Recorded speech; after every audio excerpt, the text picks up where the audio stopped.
Hola a todos, ¿cómo están? Bienvenidos a este video donde hablaremos de algo que está en el corazón de la mayoría de los lenguajes de programación modernos, la programación orientada a objetos o simplemente POO. Si estás empezando a programar, probablemente has escuchado términos como clases, objetos o herencia y suenan un poco teóricos, pero la verdad es que la POO está pensada justo para lo contrario, para hacer que el código sea más fácil de entender y más parecido a cómo pensamos las cosas en la vida real. Así que hoy te voy a explicar de manera sencilla qué es la POE, cuáles son sus cuatro pilares principales y te mostraré ejemplos en código de Java para que los veas en acción. Primero que nada, ¿qué es la POE? Pues la programación orientada a objetos es una forma de programar donde organizamos el código en pequeñas unidades llamadas objetos. Cada objeto tiene dos cosas, que son los atributos, que son características, y los métodos, que son acciones. Por ejemplo, imagina que queremos representar a una persona en programas. En Java se escribiría algo como este código. Y pues, ¿para qué sirve este código? Pues primero que nada vamos a explicar cómo funciona. Aquí creamos una clase llamada persona que tiene dos atributos, que es nombre y edad, y un método que se llama saludar. ¿Qué es una clase? Pues una clase no es más que un molde para crear objetos. En este código vamos a imprimir esta hola, mi nombre es Alexander, que es lo que pusimos acá, pero también podemos imprimir hola, tengo 19 años.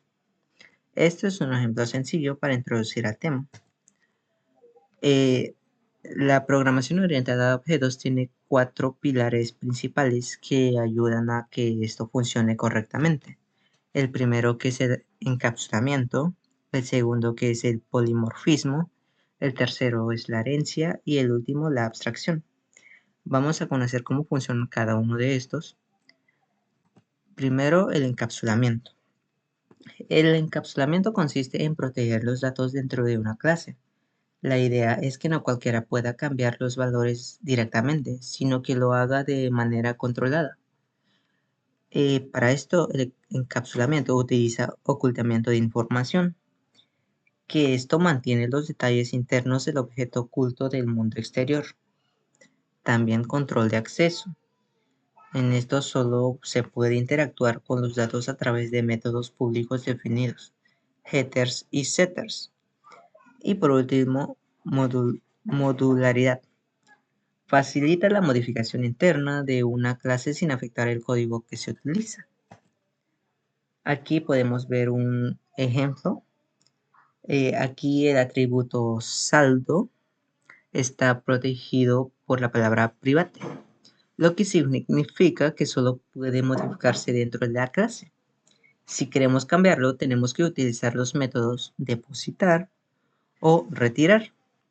Esto evita errores como poner un saldo negativo o modificar el valor sin control. Esto en la vida real sería como usar un cajero automático. No puedes abrir la bóveda del banco, solo interactúas de manera segura con la interfaz. La segunda el segundo pilar sería la herencia. La herencia nos permite reutilizar códigos y crear relaciones entre ellas. Una clase hija hereda los atributos y métodos de una clase padre. Clase base, o superclase define las propiedades y comportamientos comunes, por ejemplo, un animal.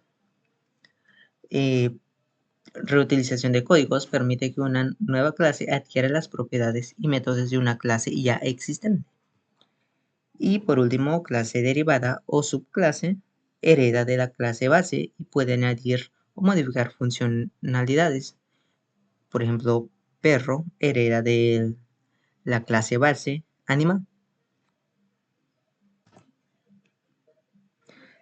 El tercer pilar sería el polimorfismo. Esto quiere decir que una acción puede comportarse de distintas maneras, dependiendo del objeto que se utilice. vamos a ver un código, por ejemplo. Fíjate que en ambos son tipo animal, pero cada uno se comporta de manera distinta. El perro dice wow, el gato dice miau. Eso es polimorfismo, una misma interfaz o método que puede tener diferentes formas según el objeto. Y esto hace que el código sea más flexible y más fácil de ampliar. En este caso, este código está incompleto, pero es solo para dar una idea de cómo funciona. El último pilar, abstracción. La abstracción es el arte de simplificar la complejidad en lo que se muestra y en lo que se oculta. Lo que se muestra son la interfaz o funcionalidad relevante. Lo que se oculta son los detalles internos y la lógica compleja de cómo se realizan las operaciones. Un ejemplo es al usar un coche, solo nos importa el volante y los pedales, no el funcionamiento interno del motor. Veamos este código. Aquí usamos una clase abstracta que se llama figura, que define un método que es calcular área, pero no dice cómo hacerlo. Las clases hijas como círculo implementan su propia versión. Esto es abstracción. Enfocarte en lo que hace el objeto y no cómo lo hace.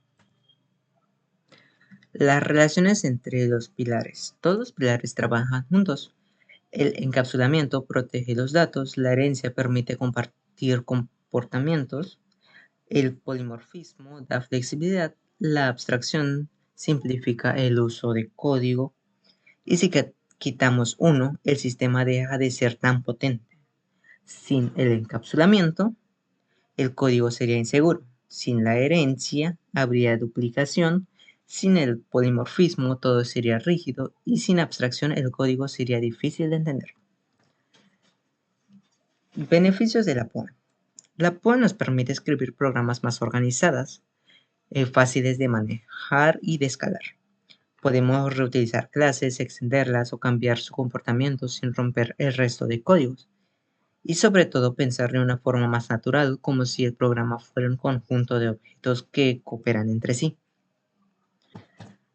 Bueno, eso fue todo por hoy. Espero que ahora tengan una idea más clara de lo que es la programación orientada a objetos y cómo funcionan sus 4 pilares. Si te gustó esta explicación, date un vistazo a los ejemplos y trata de escribirlas tú mismo en el editor. Gracias.